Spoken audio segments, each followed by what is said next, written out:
Hello students, हम पहले देख चुके हैं कि यंग्स ने डबल स्लिट का यूज़ करके हमें एक इंटरफेरेंस पैटर्न पर बनाने की टेक्निक बताई। नाउ अब उस जो पैटर्न पर हमें पॉइंट्स दिखेंगे, कुछ होंगे ब्राइट, कुछ होंगे डार्क, या फिर हम कह सकते हैं कि कंस्ट्रक्टिव वाले पॉइंट्स और डिस्ट्रक्टिव वाले पॉइंट्स। तो उनकी जो इंटेंसिटी है वो कैसे चेंज होती है वो हम देखते हैं इक्वेशन से। हमें पता है कि इंटेंसिटी जो है किसी भी वेव की वो डिपेंड करती है उसके स्क्वायर ऑफ एम्पलीट्यूड पे। नाउ स्क्वायर ऑफ एम्पलीट्यूड अगर अब डिपेंड कर रहा है तो हम लिखेंगे I1 upon I2 is equal to A1 upon A2 का होल स्क्वायर।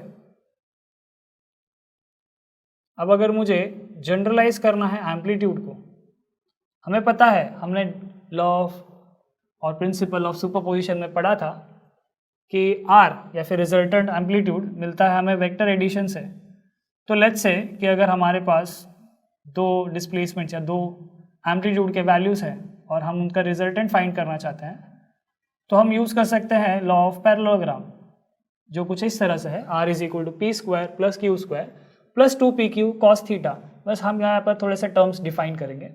हमने p की जगह पे लिखा A1 क्योंकि हमारा वेक्टर जो है फर्स्ट का है A1, दूसरा है A2 एंड यहाँ पर है A1 A2। नाउ अब ये जो फाई हमने लिखा है यहाँ पे, ये फाई का मतलब क्या होता है? This phi is called phase difference. अगर आपको याद हो तो हमने पहले कर चुके हैं ये path difference and phase difference का कंसेप्ट हमने देखा था कंडीशंस डिराइव करने के लिए। ये जो फाई है उसकी वैल्यू होती है 2 pi upon lambda multiplied by path difference. Let's call it as x। Now यह फॉर्मूला हमें कैसे मिला? लेट्स से हमारे पास एक वेव है, लेट्स से इस पॉइंट पर मुझे फेज फाइंड करना है। कैसे फाइंड करेंगे? मुझे पता है कि यहाँ से यहाँ तक का जो डिस्टेंस है, ये डिस्टेंस होगा वेवलेंथ लैम्डा, और उसके करस्पॉन्डिंग जो फेज है वो है 0 पाई, यहाँ पर 2 पाई। तो आप कहते हैं कि लैम्डा करस्पॉन्ड करता है 2 पाई को, यानी लैम्डा का पाथ डिफरेंस करस्पॉन्ड करेगा 2 पाई के फेज डिफरेंस पे। तो लेट्स से कि यहाँ पर जो हमने दिखाया है पॉइंट, उसका पाथ डिफरेंस है x, तो उसका फेज डिफरेंस कितना है हमें पता नहीं है, वो हमें फाइंड करना है। तो v से x corresponds to let's say phi. अगर आप इस टर्म्स को थोड़ा रीएडजस्ट करेंगे तो आपको पता चलेगा कि phi is equal to 2 pi x upon lambda. अच्छा, नाउ लेट्स से कि ये जो फाई की वैल्यू है इसे हम कर देते हैं 0। तो ये फाई इज इक्वल टू 0, तो आपको इक्वेशन में क्या दिखेगा? R is equal to square root of A1 square plus A2 square plus 2A1 A2। क्या ये A1 प्लस A2 के स्क्वायर की तरह दिखता है यहाँ? तो क्या लिखेंगे? A1 प्लस A2 का स्क्वायर, और ऑलरेडी एक स्क्वायर रूट है तो स्क्वायर और स्क्वायर रूट कैंसिल हो जाएगी, तो हमें R की वैल्यू मिलेगी R1 प्लस R2। नाउ मानते हैं कि फाई की वैल्यू अगर 180 है तब क्या लिखेंगे? We will write R is equal to A1 minus I2 का मैग्नीट्यूड। क्यों हमने लिखा मैग्नीट्यूड? क्योंकि हमें पता नहीं है कि A1 ग्रेटर है या फिर A2 ग्रेटर है। अच्छा, मान लेते हैं कि अगर दोनों की वैल्यू A है तो A प्लस A आपको देगा 2A और A माइनस A आपको देगा 0, जो कि कंडीशन हमने बताया था यंग्स डबल स्लिट एक्सपेरिमेंट के सेकेंड या फर्स्ट पॉइंट में। नाउ लेट्स से हमें इंटेंसिटी बतानी है, मैक्सिमम इंटेंसिटी। अब ये जो मैंने वैल्यू लिखी है ये मैक्सिमम वैल्यू है, ये मिनिमम वैल्यू, क्योंकि इसमें हम ऐड कर रहे हैं और इसमें हम सब्ट्रैक्ट कर रहे हैं, तो हम इसको लिख सकते हैं A मैक्स और इसे हम लिख सकते हैं A मिनिमम। तो अगर मुझे I max upon I minimum का रेशो चाहिए तो उसका वैल्यू होगा A max upon A minimum का होल स्क्वायर। आपको यहाँ पर रिलेशन दिख रहा है कि I जो है वो प्रोपोर्शनल है A स्क्वायर के। सो A मैक्स क्या आया था अपना? A1 प्लस A2, और A मिनिमम आया था A1 माइनस A2, तो उसका करना है होल स्क्वायर। हम एक और फॉर्मूला भी लिख सकते हैं। हमें पता है कि I A स्क्वायर के प्रोपोर्शनल है, तो A जो है वो प्रोपोर्शनल होगा रूट I के।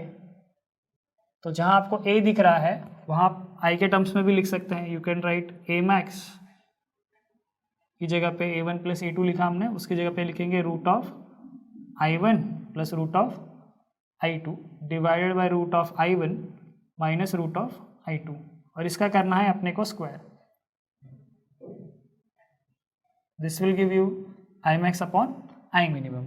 अच्छा, अगर मुझे इंटेंसिटी का जनरलाइज फॉर्मूला लिखना है, जैसे हमने एम्पलीट्यूड के लिए लिखा, उसी तरह से अगर मुझे इंटेंसिटी के लिए लिखना है तो उसके लिए जनरल फॉर्मूला कुछ ऐसा होगा that I of the resultant wave will be is equal to i1 plus i2 plus 2 root i1 i2 into cos phi. अगर आप ध्यान से देखेंगे तो उसके बहुत ही सिमिलर है। a1 स्क्वायर होता तो हम क्या लिखते हैं, i1 दिख रहा है हमें i1, a2 स्क्वायर के लिए हमने लिखा i2, यहाँ पर a1 a2 है तो रूट i1 और रूट i2। अब इसको स्पेशलाइज बनाते हैं। Let's say phi is equal to 0, phi अगर 0 है यानी कि आपका फेज डिफरेंस 0 है, यानी क्रेस्ट और ट्रफ मीट कर रहे हैं, तो आप क्या बोलोगे कि I R is equal to i1 plus i2 plus 2 1 i2 multiply by cos 0 होगा 1, सो आपको मिलेगा i1 plus i2 plus root of i1 i2 multiplied by 2, यहाँ पर हमें 2 दिख रहा है। नाउ लेट्स से कि अगर ये i1 और i2 का वैल्यू इक्वल हो जाए, इफ i1 और i2 are equal, then resultant intensity जो है वो हो जाएगी i प्लस ये ट्वाइस द i, तो आपको मिलेगा 4i, यानी कि इंटरफेरेंस पैटर्न में मैक्सिमम इंटेंसिटी जो होगी वो होगी 4 times the intensity of the each source. और अगर लेट्स से कि हमने फाई का वैल्यू 180 कर दिया, तो रिजल्टेंट जो इंटेंसिटी है वो हो जाएगी i1 प्लस i2, फिर हम लिखेंगे minus 2 root i1 i2,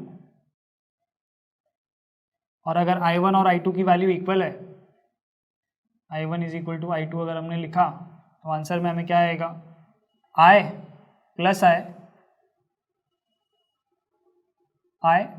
i minus 2i, तो आंसर विल बी 0। तो रिजल्टेंट इंटेंसिटी अगर कंस्ट्रक्टिव है यानी सेम फेज में मीट कर रहा है तो उसके लिए वैल्यू होगी क्या, 4 times the intensity of each source, और अगर डिस्ट्रक्टिव हो रहा है तो आपका आंसर आएगा 0। तो इस वीडियो में हमने सीखा कि किस तरह से इंटेंसिटी एम्पलीट्यूड पर डिपेंड करती है, किस तरह से एम्पलीट्यूड फेज डिफरेंस पर भी डिपेंड करता है, और फेज डिफरेंस पाथ डिफरेंस पर डिपेंड करता है। उसके बाद हमने देखा कि मैक्सिमम और मिनिमम इंटेंसिटी के रेशो के वैल्यू क्या होंगे, फिर हमने देखा generalised formula of intensity at any point, और फिर हमने कुछ स्पेशल केसेस देखे। तो वी होप कि आपको इस वीडियो में जो भी सिखाया गया आप समझ में आया। Thank you.